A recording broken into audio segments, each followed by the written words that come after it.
Good evening or afternoon, depends on when you're listening. Welcome back to Send Him Off. This is number 4 of our Premier League season previews, and it's all about the Villa today. It's all about the Villa. My name is Sam, and joining me as always is my ever-present podcasting partner, Alex. How are you doing? Good. I'm stressed. You all know I'm stressed. I've Yeah, had a stressful time with this microphone, this new mic, but I'm good. I'm happy to be here. And of course, we've got our next guest, we our have. Villa fan, Mr. Matt Trimble. Introduce Hello. yourself, sir. Yeah, I'm Matt Trimble, a Villa fan for my sins. But don't worry, I'm a Brummie. I'm not one of these glory hunters. Glory and Villa fan. Well, Yeah. well. It's very Look rare. at that. I've even met Welsh Villa fans. It's the weirdest thing. I Really? thought, what are you doing? I haven't.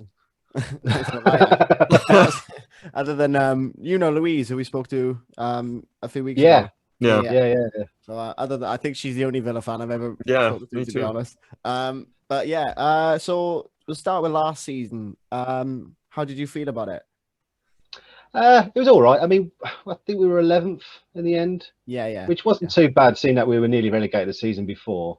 However, I think the second half of our season was a bit disappointing. I mean, Grealish was out with injury, and we found it a bit difficult. There wasn't much invention without Jack, to be honest with you. I'm calling him Jack now, like he's my pal. But Lives next door, man. Yeah. yeah, but yeah. So I think that second half of the season was really frustrating if you're a Villa fan, because I think we had the potential to sort of gain, like, I don't know, maybe like at least sort of 10, 12 points just to get us into some kind of. So I don't know. Even if we were fighting for Europa, it would have been something. But it kind of ended on a whimper, to be honest with you, which is a bit disappointed.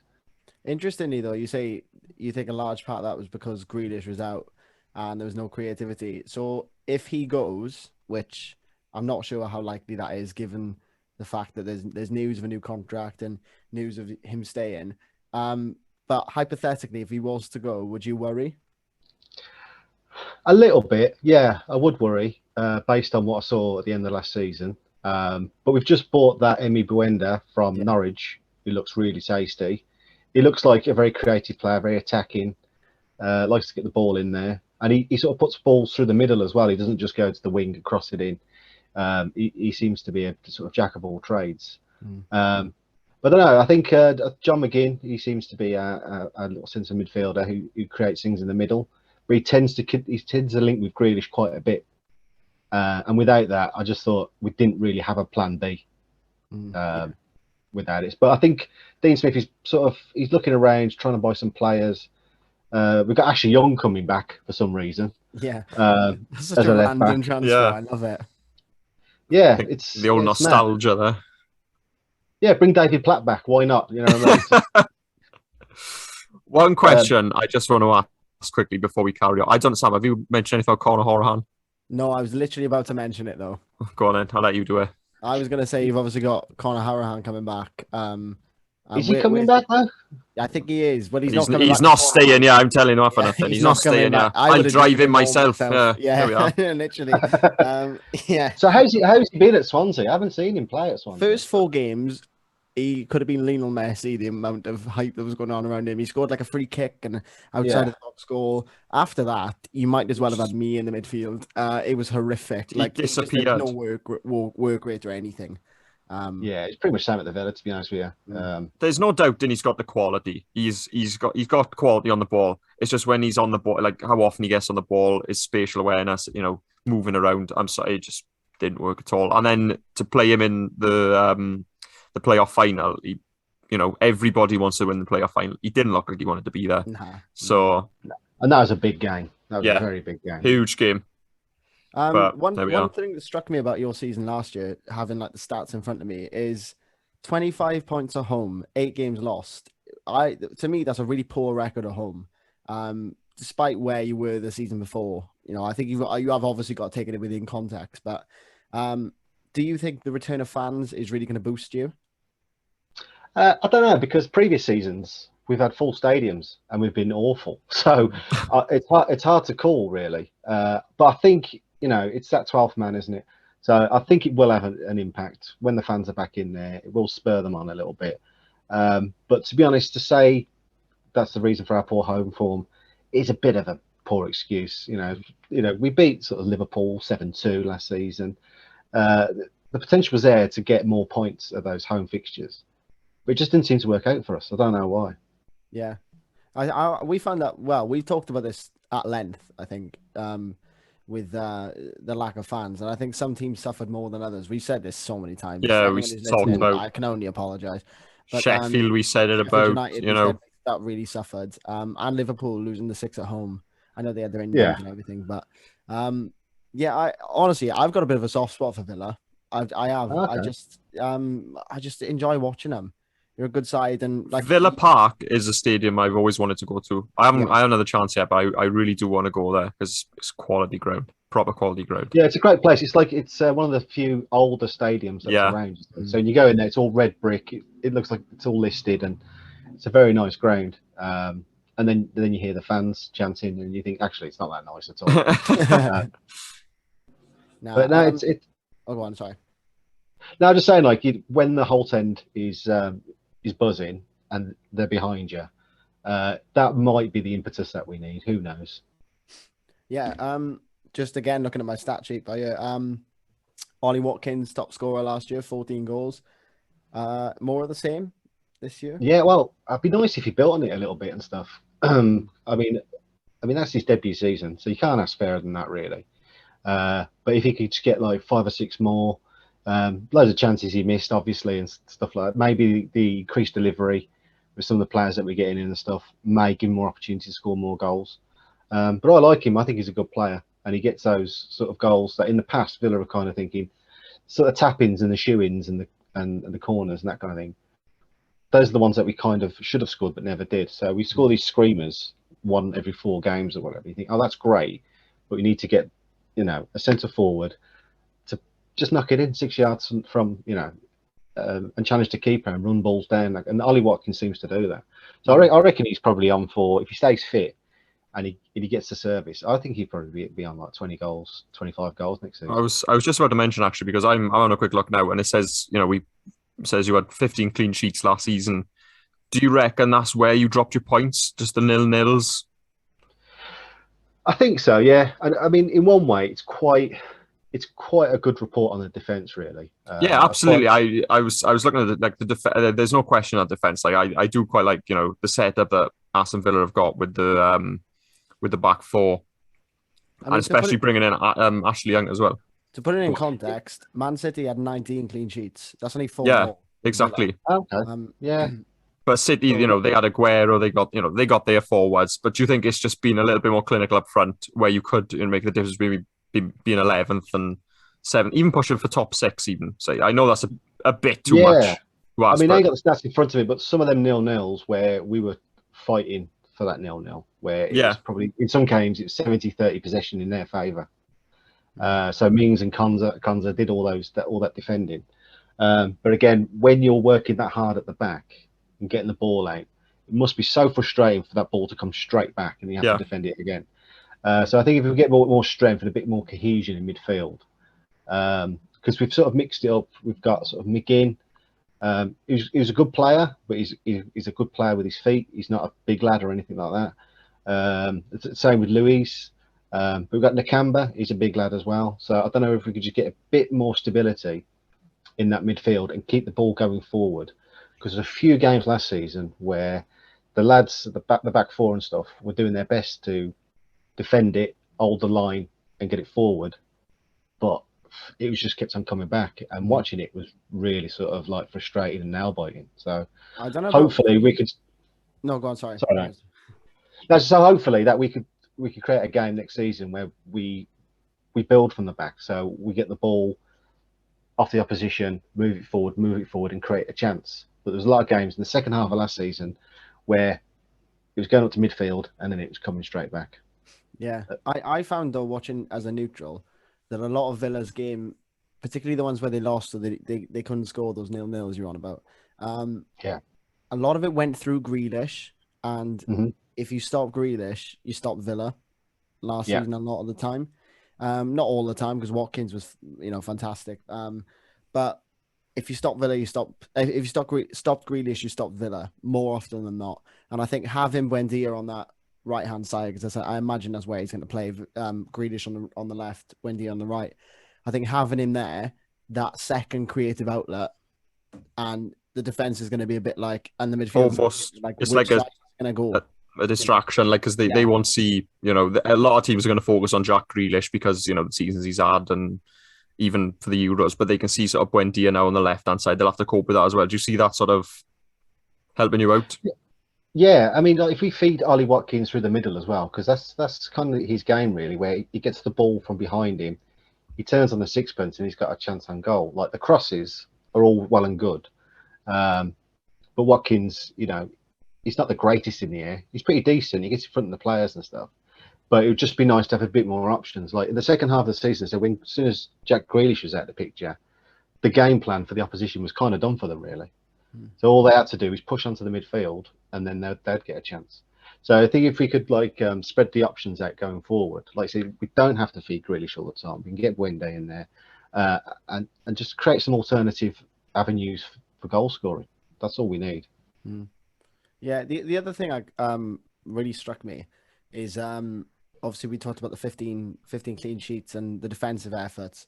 Matty Cash and Matt Target last year I thought was superb all year, particularly Matty Cash, first season in the Premier League, was outstanding. I'm interested to get you as a Villa fan, your take on if you could take one, would you take Ezri Konsa or Tyrone Mings? Because obviously Mings went to the Euros, and as a neutral, if he wasn't left-footed, he wouldn't have gone to the Euros. Personally, for me.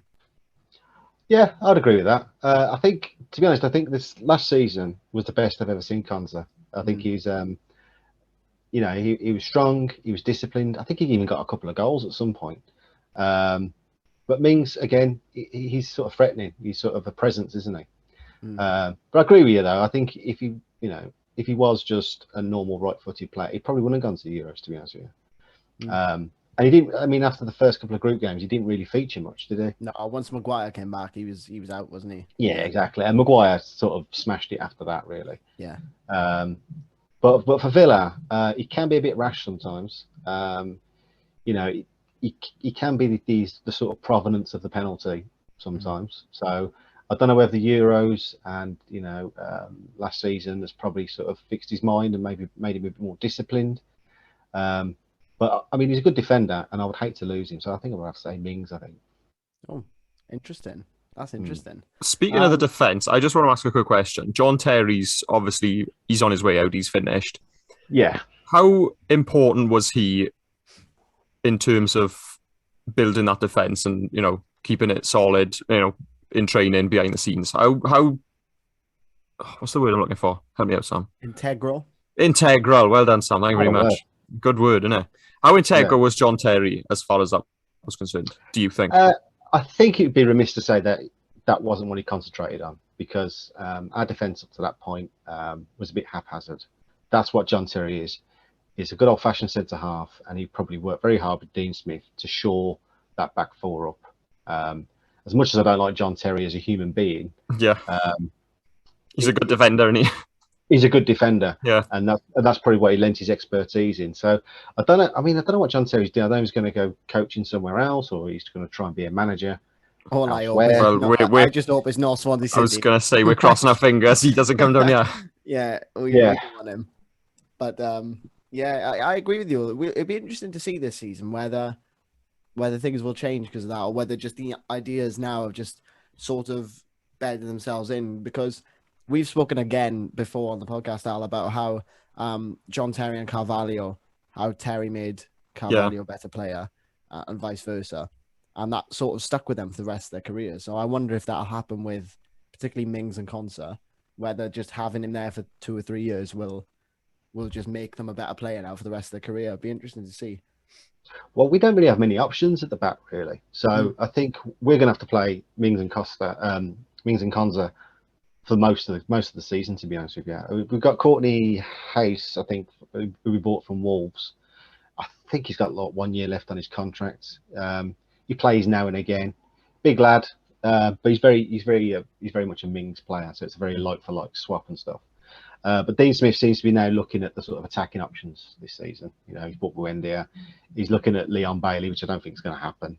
But he's looking at players going forward, really. So at the moment, I think he's probably happy with the defence, but I don't know whether that's going to bite him on the backside later in the season when we get injuries and that kind of thing. We're going to have to play players out of position. So we'll have to wait and see. But like you said, Matty Cash, I think he's my favourite signing from last season. I thought he was him and Martinez. Superb. I love Emi Martinez. Emi Martinez. Oh, everybody's favourite FPL goalkeeper.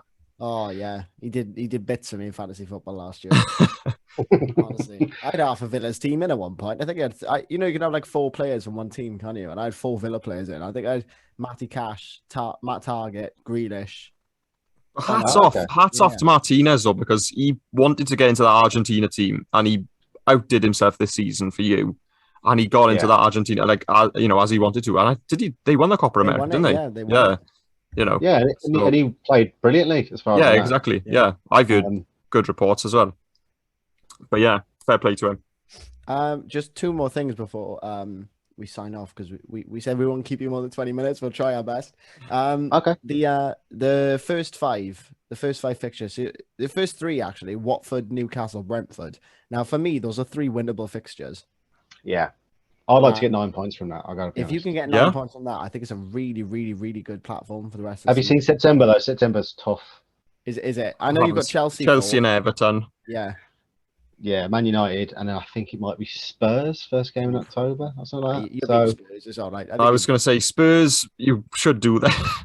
Everton might be a winnable one as well, to be honest with you, because they've had a change of. I think we'll see what stage Everton are in. Yeah, exactly. We'll see the true Everton a few games into the season.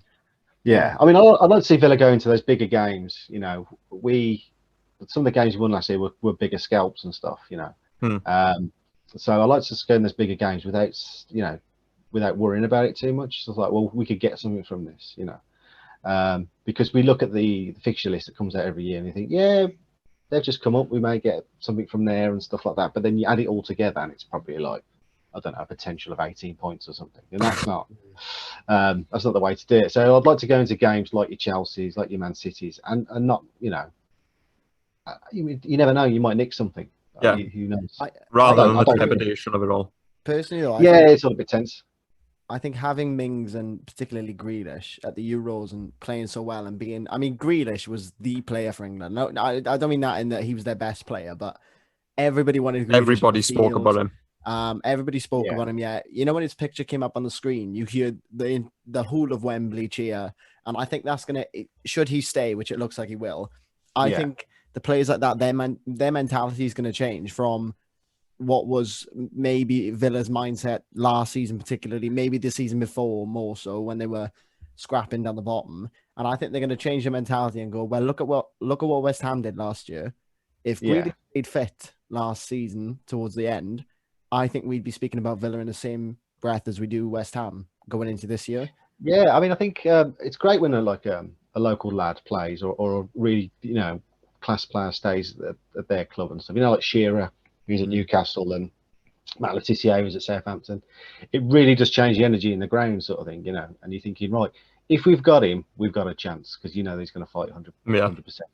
I'll be honest, I was a bit disappointed with how I love Gareth Southgate, but I was a bit disappointed how he was treated at the Euros, to be honest with you.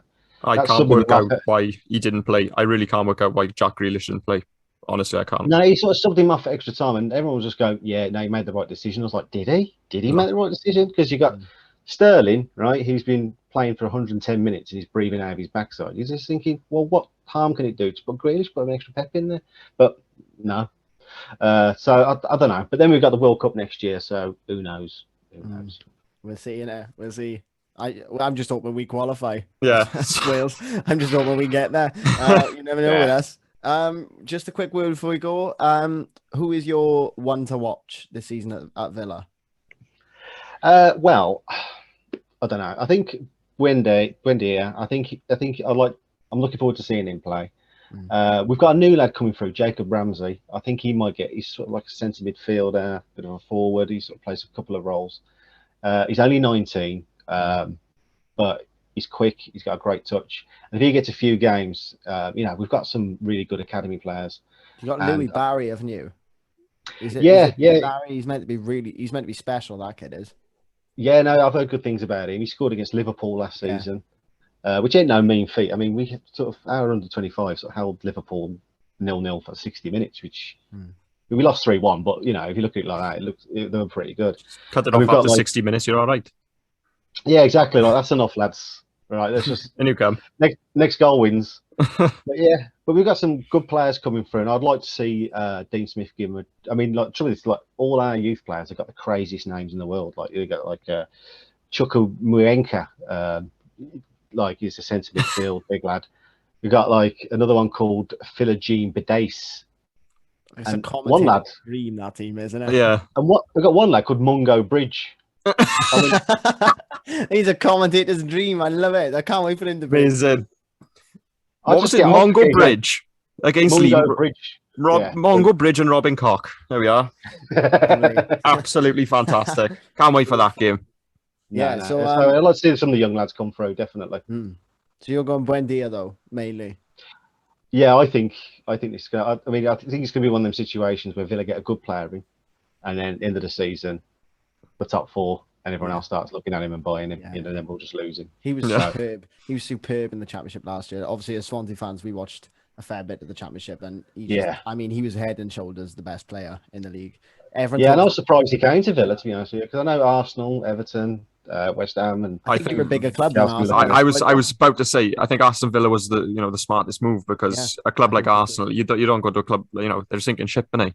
But Villa, they look like you look like you got something going on, and I couldn't blame him for going there. Yeah, we were talking about this on we had Man City on yesterday, and we were talking about Grealish there, because obviously I think they're in for him, aren't they?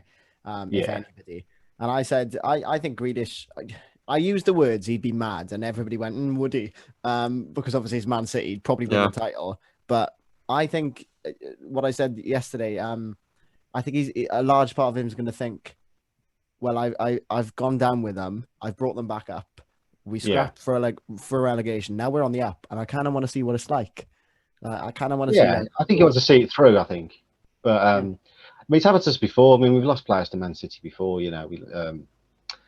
Delph went there, and Gareth Barry went there, and James Milner. Forgot about Delph. Yeah, we had all these players, and they all went to Man City, and it's sort of like, and they either got lost on the bench, or they played a season, and then they, But as far as Grealish goes, the contract I've heard he's been offered is like $200,000 a week, which is more than enough money, for anybody. All the Alice fans you could buy with that. Exactly, yeah. And he's a local lad. All the local boys, they look up to him. He's the captain of his club. He's got a guaranteed place. And I know you said yesterday, Sam, be mad not to, but you would be mad. I say yesterday, 4 days ago, when this one comes out. When this comes out, yeah. But I think he would be mad not to stay, rather. No, I think he's right, because he's the king there, isn't he? And I think that adulation will just, I don't know. There's a lot to be said when you're that player, you're that local lad, and you get the whole end cheering for you and stuff, And he seems like a nice lad, so I would like him to stay. To be honest with you, what I mean, he'll be on $200,000 a week, but these days, I mean, that just seems like normal, doesn't it? Yeah, it does.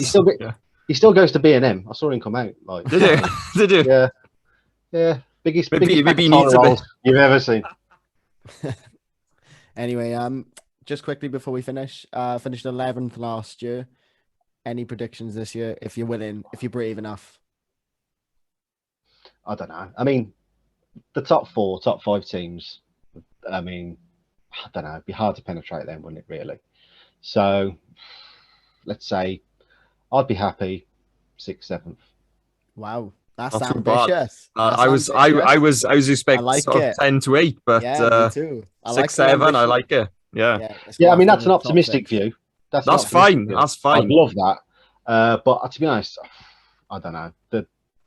We're going to take 6 to 7. I can see this team. You look at West Ham. You think of Leicester a couple of years ago. Why not? Yeah. Why not? Personally, I think if you're let down at all, it'll be your lack of strength and depth at the back, like you mentioned earlier. I think if the injuries kick in, you'll be like Liverpool last year, where you're just scrambling for youth players. Never know. I think it's as well. I mean, like we're talking about Martinez, and I think He's just had the Copa America, and so I don't think we've got him till like the end of August. So I think that's going to make a difference. Are you left with Jed Steer then? And go. Jed Steer, yeah. Who's all right. He's okay. You know, he's been looking all right pre-season, but you're just a bit more confident when you got Martinez between the sticks. If you know what I mean. Anyway, excellent. Thank you, Matt. Thanks for joining us. Thank you so much for coming on. Do you want to take a minute to plug your social medias or whatever, where people can find you? No, mate. No, I'm all good. No, you're all good. Lovely. I'm all good. Lovely. Just come out of lockdown, so yeah, I'll come back on here when we're in the Champions League. So it'll be fine. I'll do it then. We'll have you back. 100%. Lovely stuff. Yeah, thank you for joining us again. Really appreciate it. It's been a pleasure, Matt. Thanks, guys. Really enjoyed it. Thank you guys for listening as well. We'll be back tomorrow with another one. I don't know who it is. I think it might be Man United. It might be Everton. It could be any of them. We'll just surprise you. Yeah, thank you for listening. You can find us on Instagram at Send Him Off Podcast, Twitter at Send Him Off Pod, and everywhere else. If you just search Send Him Off Podcast, you'll find us eventually. You'll stumble across us. Look hard enough. Yeah. Thank you again. We'll be back tomorrow. Sorry, guys. Take care.